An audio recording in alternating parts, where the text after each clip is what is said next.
Muy buenos días, somos Kimberly Gramajo e Isabel Hernández. Este es nuestro proyecto de bioinformática, el cual está basado en los datos del Departamento de Traumatología del Hospital Roosevelt de Guatemala. ¿Qué es un trauma? Bueno, esta es una herida sería el cuerpo, la cual puede poner en riesgo la vida y que ocurre como producto de violencia o bien de un accidente.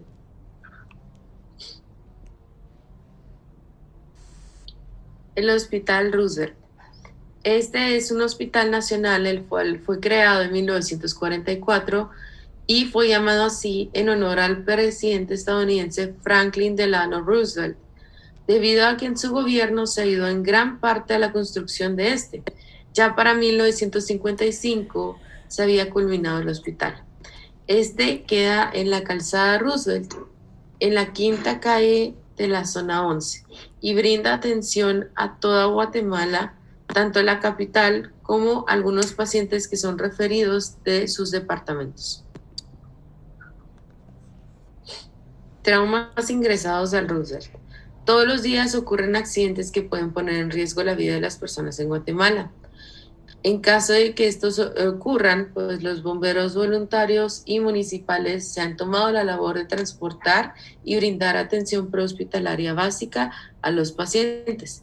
En menor proporción, estos se transportan, los pacientes, por sus propios medios o bien por medio de una ambulancia privada. La pregunta 1 de nuestro proyecto. ¿Existe relación entre el tiempo de inicio de atención médica y el arribo en estado de shock al centro de atención hospitalaria? ¿Cuál es la relevancia de esta pregunta? Bueno, está relevante ya que podemos brindar información que sirva para primeros respondientes, tanto en rutas de llegada como un adecuado uso de los recursos a su disposición para evitar que los pacientes lleguen en estado de choque al hospital.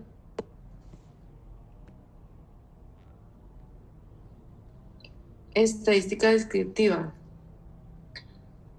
Debido al tamaño de nuestra muestra, utilizaremos una t-student, ya que esta es una distribución de probabilidad que estima el valor de la media de una muestra pequeña extraída de una población que sigue una distribución normal y de la cual no conocemos su desviación típica. Esta es nuestra gráfica en la cual vamos a utilizar una gráfica de dispersión cuyo eje Y es el tiempo y el eje X es la PAM o la presión arterial media como parámetro para evaluar si los pacientes están ya en un estado de choque o no. Mi compañera Kimberly, tenemos la gráfica la cual va a expresar en tiempo y la relación de la presión arterial media. Se eligió como parámetro de medición para estado de choque la presión arterial media debido a que es uno de los tantos parámetros clínicos y en este caso sería un signo que nos estaría brindando una información que podríamos obtener en la base de datos asignada. Podemos observar cómo la presión arterial media mínima que se pudo observar fue de 0, lo que significa que el paciente había fallecido, así como la presión arterial máxima que se pudo encontrar fue una presión arterial de 120, que esto indicaba que teníamos un paciente en crisis hipertensiva. Para poder entender esto mejor, obtuvimos la presión arterial media de los parámetros que teníamos, era la presión arterial sistólica y la presión arterial diastólica. Entonces recurrimos a R para que nos pudiera ayudar a generar una operación aritmética que consistía en la presión arterial sistólica más la multiplicación de 2 veces la presión arterial diastólica partido 3. Entonces así es como tenemos el valor de la presión arterial media. Para obtener esta gráfica se quitaron todos los valores donde los pacientes no presentaban una toma de presión arterial media, o sea, de presión arterial diastólica y de presión arterial sistólica. Un sesgo importante que se puede observar es de que a pesar de que estas presiones se encuentren en rangos normales, para lo cual coloqué esta gráfica donde tomamos que el paciente no se iba a encontrar en estado de choque si la presión sistólica era mayor a 90 y la diastólica era mayor a 60. El estado de choque en los pacientes politraumatizados o que en general requieren de ayuda traumatológica según diversos estudios entran en estado de choque.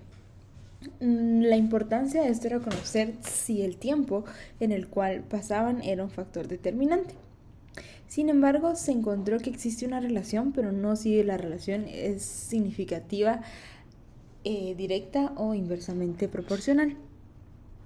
Algo que llama la atención, como podemos observar en esta gráfica, y por eso me quedo acá, es de que todas están concentradas generalmente y muy pocas están en choque, por lo cual podemos decir que los pacientes fisiológicamente aún estaban compensando por los diversos mecanismos como el sistema renina, angiotensina, aldosterona al momento de llegar, o simplemente que las presiones no fueron bien tomadas. Entonces, para esto, como Kimberly mencionó anteriormente, usamos un t-test que nos da una presión arterial media en promedio de 85.61, que es lo que cualquier persona no lesionada tuviera que tener, y un tiempo aproximado de 4.743 segundos, que fue el tiempo medio que se tardaron las ambulancias desde el tiempo donde registran que sucedió el accidente hasta el tiempo de ingreso al hospital. Se debe tomar en cuenta también que posiblemente estos tiempos no sean exactos, que es alrededor de 1.3 horas las que se estima, con un valor P de 0.094, que es menor a 0.05, por lo cual sabemos de que sí existe una evidencia estadísticamente significativa que nos puede ayudar a nuestra conclusión. A continuación, Kimberly nos introducirá a la segunda pregunta planteada. ¿Existe diferencia entre el tiempo de estancia hospitalaria según cada mecanismo de elección? ¿Cuál es la relevancia de esta pregunta? Bueno, es conocer esta diferencia es útil en cuanto a la distribución de recursos y la preparación de estos, incluso en el plan educacional que se le puede brindar al paciente y a sus familiares.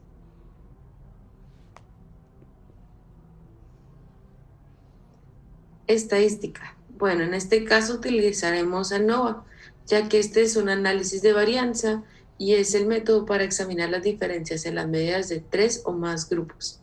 Es utilizada cuando se tiene una única variable o factor independiente y se desea investigar si las variaciones o diferentes niveles de este factor tienen un efecto medible sobre una variable dependiente.